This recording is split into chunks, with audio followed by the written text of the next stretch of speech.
Olá amigos, bem-vindos de volta ao canal. No vídeo de hoje eu vou ler e comentar a redação que eu escrevi na última edição do Enem.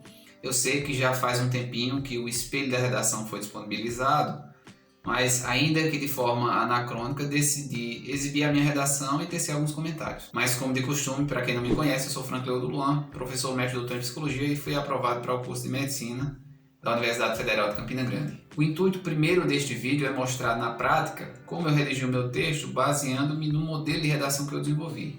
Aqui no canal já tem um vídeo onde eu apresento esse modelo e o disponibilizo em PDF para acesso gratuito. O vídeo, para os números típicos de um canal iniciante, até que tem tido uma repercussão interessante. Se você ainda não teve acesso, eu vou disponibilizá-lo aqui na descrição do vídeo, aqui no card e na tela final deste vídeo. Depois de apresentar o modelo, algumas pessoas me contactaram pedindo para eu mostrar algumas das minhas redações, porque estavam com dificuldades de, usando o modelo, fazer redações que coubessem nas 30 linhas. E eu vou comentar aqui com vocês exatamente o que eu comentei com essas pessoas.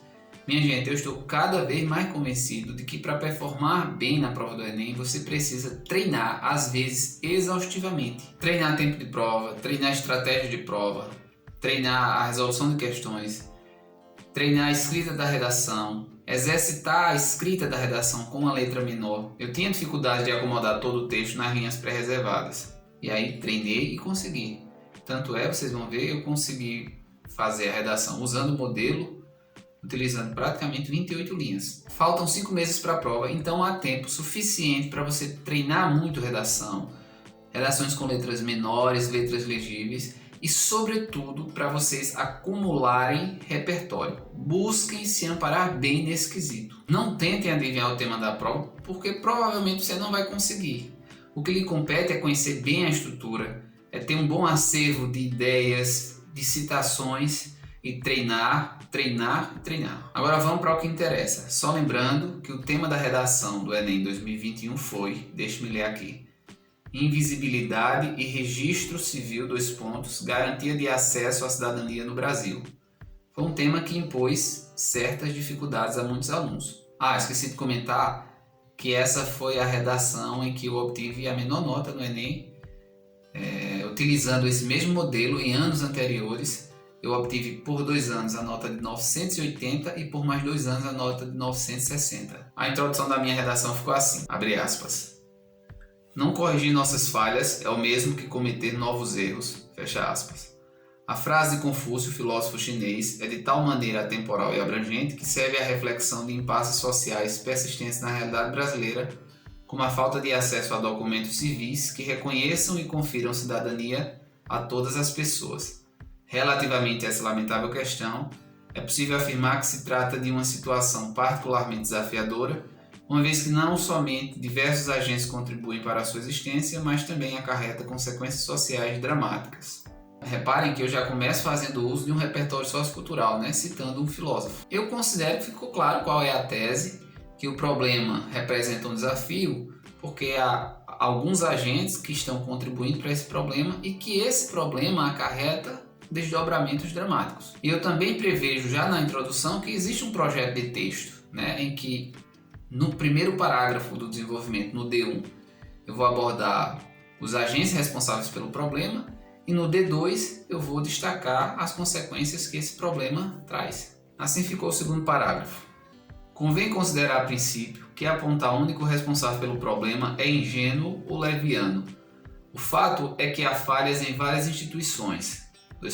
Falham as escolas que, no entender do pedagogo brasileiro Demerval Saviani, hipertrofiam a grade de conteúdos tecnicistas em detrimento de eixos humanistas que internalizem nos educandos e educadores o senso de engajamento e reivindicação dos direitos daqueles que não conseguem obter reconhecimento oficial pela ausência de documentação obrigatória. Falham as famílias que muitas vezes negligenciam a educação cidadã dos filhos, os quais deveriam receber também em casa um direcionamento assertivo e atento à importância do registro civil e demais documentos. Falham, por fim, os gestores públicos, que não raramente atuam de modo pouco eficiente na implementação de políticas diligentes voltadas à concessão democrática dessas documentações. Nota-se, pois, a responsabilidade compartilhada frente ao assunto abordado. Eu considero ter feito uma boa argumentação nesse parágrafo. Ampliei o repertório sociocultural citando um pedagogo e também entendo que os mecanismos linguísticos estão todos bem ajustados. Terceiro parágrafo. Outro sim, no tocante às graves consequências ocasionadas pela invisibilidade provocada pela não documentação, é cabível acentuar a exclusão do gozo de benefícios nos âmbitos da saúde, da escolarização, da participação política e do mercado de trabalho formal. Tal circunstância colabora, de forma direta, para o agravamento ou manutenção das inconvenientes assimetrias socioeconômicas vivamente enraizadas no cenário nacional.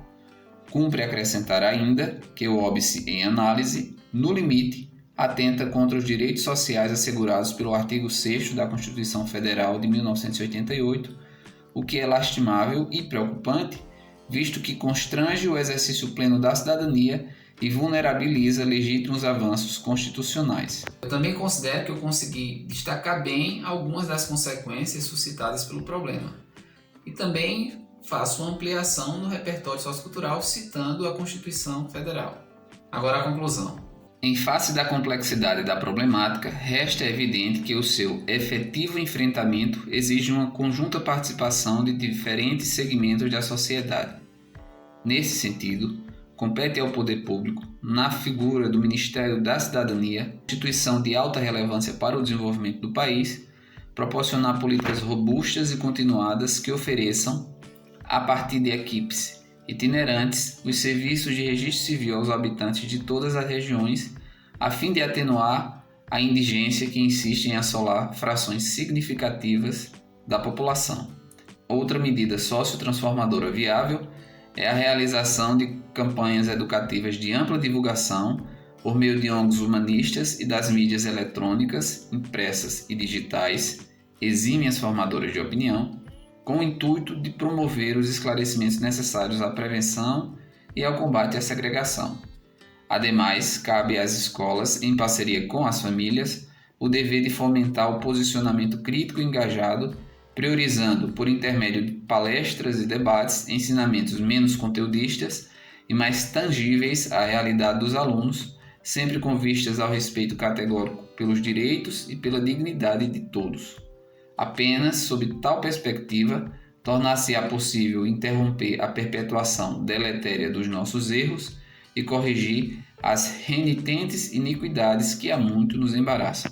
Para lhe ser bem sincero, eu tenho algumas discordâncias com as notas de algumas competências. E aqui eu não estou querendo choramingar a nota, isso já passou. Eu fui despontuado na competência 1, fiquei com 180. Eu não consegui reparar persistentes desvios gramaticais ou de convenção de escrita. Mas tudo bem, eu não tenho muita competência para identificar isso. Agora, eu fui despontuado na competência 2, que trata do repertório sociocultural variado. Aqui há um ponto de discordância, em relação à nota que foi creditada a mim.